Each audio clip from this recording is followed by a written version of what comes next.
മുടി കൊഴിച്ചിലൊക്കെ ഉള്ളവരാണെങ്കിൽ മുടി കൊഴിച്ചിലൊക്കെ മാറ്റിയിട്ട് മുടി നല്ല തിക്കായിട്ട് വളരാനായിട്ടും ഉള്ളോടുകൂടി വളരാനായിട്ടും അതേപോലെ തന്നെ താരനൊക്കെ ഉണ്ടെങ്കിൽ താരനൊക്കെ മാറ്റാനായിട്ടും സ്പ്ലിറ്റൻസ് ഒക്കെ മാറ്റിയിട്ട്. ഹലോ ഫ്രണ്ട്സ്, എല്ലാവർക്കും പുതിയൊരു വീഡിയോയിലേക്ക് സ്വാഗതം. എല്ലാവരും സുഖമായിട്ടിരിക്കുന്നതെന്ന് വിശ്വസിക്കുന്നു. അപ്പോൾ ഇന്നത്തെ വീഡിയോ എന്ന് പറയുന്നത് നമ്മളൊരു ഹെയർ കെയർ വീഡിയോ ആയിട്ടാണ് വന്നിട്ടുള്ളത്. നമ്മുടെ മുടി കൊഴിച്ചിൽ മാറ്റാനായിട്ടും അതേപോലെ തന്നെ താരനൊക്കെ ഉണ്ടെങ്കിൽ താരനൊക്കെ മാറ്റാനായിട്ടും മുടി നല്ല തിക്കായിട്ട് വളരാനായിട്ടും സ്ട്രോങ് ആയിട്ടിരിക്കാനായിട്ടും ഹെൽത്തി ആയിട്ടിരിക്കാനായിട്ടൊക്കെ പറ്റുന്ന നല്ലൊരു ഹെയർ ടോണറിൻ്റെ വീഡിയോ ആണ്. അപ്പം ചിലർക്കൊക്കെ പായ്ക്കളൊക്കെ യൂസ് ചെയ്യുമ്പോഴത്തേക്കും പെട്ടെന്ന് പനി പിടിക്കുക, തലനീര് ഇറക്കമൊക്കെ ഉണ്ടാവും. അങ്ങനെ ഒരു പ്രശ്നം എനിക്കുണ്ട് കേട്ടോ. എനിക്ക് പായ്ക്കൊന്നും ഒരുപാട് യൂസ് ചെയ്യാനായിട്ട് പറ്റത്തില്ല. അപ്പോൾ അങ്ങനെയുള്ളവർക്ക് ചെയ്യാൻ പറ്റുന്ന ഒരു ഹെയർ ടോണറാണ്. നമുക്ക് ഈ ഒരു ഹെയർ ടോണർ യൂസ് ചെയ്തിട്ട് തന്നെ നല്ല രീതിയിൽ മുടി വളർത്തിയെടുക്കാനായിട്ട് പറ്റും. ഇത് നമുക്ക് ഉണ്ടാക്കി സൂക്ഷിച്ചു വെക്കാനായിട്ട് പറ്റും. നമ്മുടെ വീട്ടിൽ തന്നെ കിട്ടുന്ന സിമ്പിളായിട്ടുള്ള ഐറ്റംസ് മാത്രമേ ഉള്ളൂ. അപ്പോൾ എല്ലാവരും ഒന്ന് ട്രൈ ചെയ്ത് നോക്കുക. അപ്പോൾ നമുക്കിത് എങ്ങനെയാണ് തയ്യാറാക്കുന്നത് നോക്കാം. അതിന് മുന്നേ ആദ്യമായിട്ട് കാണുന്ന കൂട്ടുകാർ ആരെങ്കിലും ഉണ്ടെങ്കിൽ ഒന്ന് സബ്സ്ക്രൈബ് ചെയ്തിട്ട് കാണുക. ഇഷ്ടപ്പെട്ടാൽ ലൈക്ക് ചെയ്യുക, ഷെയർ ചെയ്യുക, കമൻറ്റ് ചെയ്യുക. അപ്പോൾ നമുക്ക് നേരെ വീഡിയോ കാണാം. അപ്പോൾ ഇതിന് വേണ്ടിയിട്ട് നമുക്ക് ആദ്യം വേണ്ടത് ചായപ്പൊടിയാണ്. അയർലൻഡിൽ ഇതുപോലെ ചെറിയ ചെറിയ പാക്കറ്റുകളിലായിട്ടാണ് ചായപ്പൊടി കിട്ടുന്നത്. നിങ്ങളുടെ കയ്യിൽ ഏതാണോ ചായപ്പൊടി ഉള്ളത് അതെടുത്താൽ മതി കേട്ടോ. അപ്പോൾ ഞാൻ ഈ ഒരു ചായപ്പൊടി നമ്മൾ 1 സ്പൂണാണ് കേട്ടോ എടുക്കുന്നത്. ഈ ഒരു പാക്കറ്റ് നമുക്ക് 1 സ്പൂണോളമേ ഉള്ളൂ കേട്ടോ. 1 സ്പൂൺ ചായപ്പൊടിയാണ് ഓരോ പാക്കറ്റുകളും. അപ്പോൾ ഞാൻ ചായപ്പൊടി എടുത്തിട്ടുണ്ട്. ഇനി ഞാൻ ഇതേപോലത്തെ ഒരു പാനിലേക്ക് ചായപ്പൊടി ഇട്ട് കൊടുക്കുകയാണ്. ഇനി നമുക്ക് അടുത്തായിട്ട് വേണ്ടത് ഉലുവയാണ്. അപ്പം ഞാൻ 1 സ്പൂണോളം ഉലുവയും എടുക്കുന്നുണ്ട്. ഉലുവ ഞാൻ ഇതിലേക്ക് ഇട്ട് കൊടുക്കുകയാണ്. അടുത്തായിട്ട് ഞാൻ എടുത്തിരിക്കുന്നത് കറിവേപ്പിലയാണ്. കറിവേപ്പില ഞാൻ 1 തണ്ടാണ് എടുത്തിരിക്കുന്നത്. എന്നിട്ട് ആ ഒരു തണ്ടൊക്കെ മാറ്റിയിട്ട് ഇല മാത്രമായിട്ട് ഇട്ട് കൊടുക്കുക.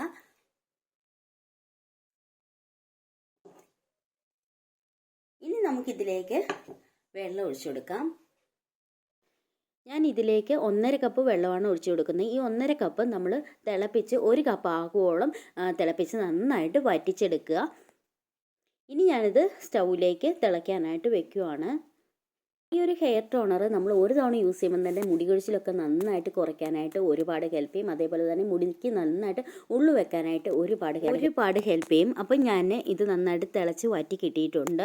ഞാൻ 1.5 കപ്പ് വെള്ളമായിരുന്നു ഒഴിച്ചിരുന്നത്. അത് നന്നായിട്ട് വറ്റിയിട്ട് 1 കപ്പായിട്ട് കിട്ടിയിട്ടുണ്ട്. അതേപോലെ തന്നെ കളറൊക്കെ ചേഞ്ച് ആയിട്ട് ആ ഒരു സത്തൊക്കെ അതിലേക്ക് ഇറങ്ങിയിട്ടുണ്ട്. ഇനി നമ്മൾ സ്റ്റൗ ഓഫ് ചെയ്യാനായിട്ട് പോവുകയാണ്. ഇനി നല്ല തണുത്തതിന് ശേഷം അരിച്ചിട്ട് വേണം നമ്മൾ യൂസ് ചെയ്യാനായിട്ട്.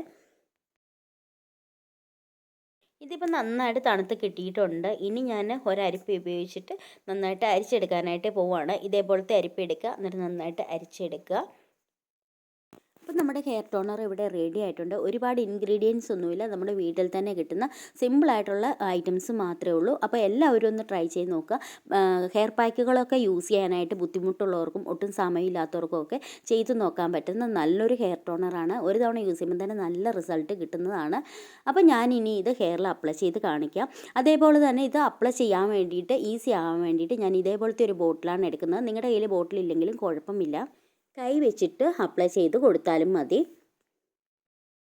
അപ്ലൈ ചെയ്യുന്നതിന് മുന്നേ മുടിയുടെ കെട്ടൊക്കെ കളഞ്ഞ് നന്നായിട്ട് വൃത്തിയാക്കിയതിന് ശേഷം വേണം അപ്ലൈ ചെയ്യാനായിട്ട്. അതേപോലെ ഈ ഓരോ വകച്ചിലെടുത്ത് ഇതേപോലെ അപ്ലൈ ചെയ്ത് കൊടുക്കുക. അതിനുശേഷം നന്നായിട്ടൊന്ന് മസാജ് ചെയ്യുന്നത് മുടി നന്നായിട്ട് തിക്കായിട്ട് വളരാനായിട്ട് ഹെൽപ്പ് ചെയ്യും. അതേപോലെ തന്നെ മുടി ഹെൽത്തി ആക്കി വെക്കാനായിട്ടും മുടി കൊഴിച്ചിൽ മാറാനായിട്ടും ഒക്കെ ഒരുപാട് ഹെൽപ്പ് ചെയ്യും. ഇതേപോലെ നന്നായിട്ട് മസാജ് ചെയ്ത് കൊടുക്കണം കേട്ടോ. പിന്നെ ഈ ഒരു ഹെയർ ടോണർ നമുക്ക് മുടിയിൽ ലെങ്തിലും നമുക്ക് അപ്ലൈ ചെയ്യാവുന്നതാണ്. അപ്പോൾ ഇന്നത്തെ വീഡിയോ ഇത്രയേ ഉള്ളൂ. എല്ലാവർക്കും ഇഷ്ടപ്പെട്ടെന്ന് വിചാരിക്കുന്നു, എല്ലാവർക്കും യൂസ്ഫുൾ ആയെന്ന് വിചാരിക്കുന്നു. അപ്പം എല്ലാവരും ഒന്ന് ട്രൈ ചെയ്ത് നോക്കിയിട്ട് റിസൾട്ട് കമൻറ്റ് ചെയ്യുക. അപ്പോൾ അടുത്ത വീഡിയോയിൽ കാണാം. ബൈ.